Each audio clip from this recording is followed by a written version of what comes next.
Sabi po natong isang diehard atong vlogger na to, sabi niya, bukas luggage sa airport, bumalik na. Kasi daw ito ay nawala ng panahon ni Digong.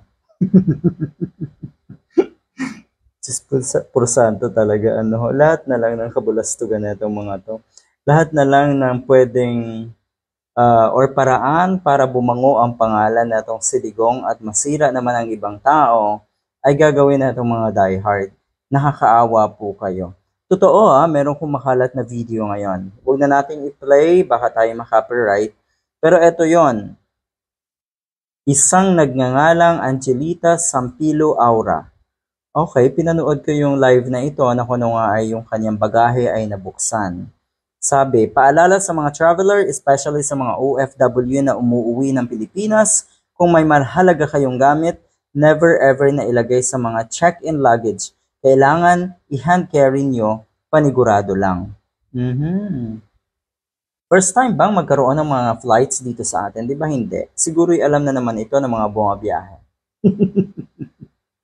Yun lang. Napaka-risky. Why? May mga nagbubukas ng luggage dyan sa airport. Binuksan ang luggage ko kanina. Sinira nila ang zipper. Mga kababayan, ingat kayo sa mga mahalaga na mga gamit ninyo para daw di masayang ang pinagpaguran nyo. Yun lang. Yun naman. Ito yung kanyang luggage. Ito yung kulay pink na ito.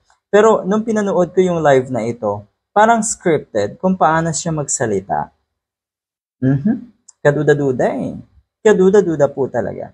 Hindi ka maniniwala sa the way na magkwento siya kung ano yung nangyari sa kanya sa airport. Para kasing scripted, ulit-ulitin ko. Parang relaxed pa siya. Dahil unang bugso ng damdamin natin o reaction natin, pag nakita natin yung ating gamit, luggage na mukhang ginalaw ng ibang tao, ay talagang magagalit ng konti. Talagang mabibigla. Wala siyang ganong klaseng aura habang naka-live. Parang napaka lumanay. Yung tipong parang may binabasa pa etong naka-live na ito. Yun naman po ay aking opinion lang. Pero ulitin ko hindi ko talaga kapanipaniwala yung kanyang kwento. Malay natin kung ito ay pakawala din.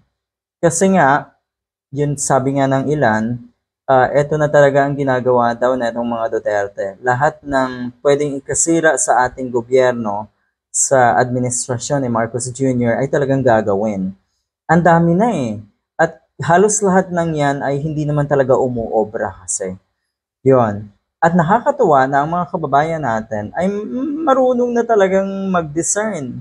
Naging mapanuri na ang ating mga kababayan. Dito sa live na ito, napansin ko rin may mga komento na talaga lang, parang yung way na magsalita etong kuno nga ay nanakawan ng gamit yan sa airport, parang hindi naman daw masyadong apektado. Kumuha na naman po kayo kung ito man ang totoo kumuha na naman po kayo ng artista na palpak. Good luck.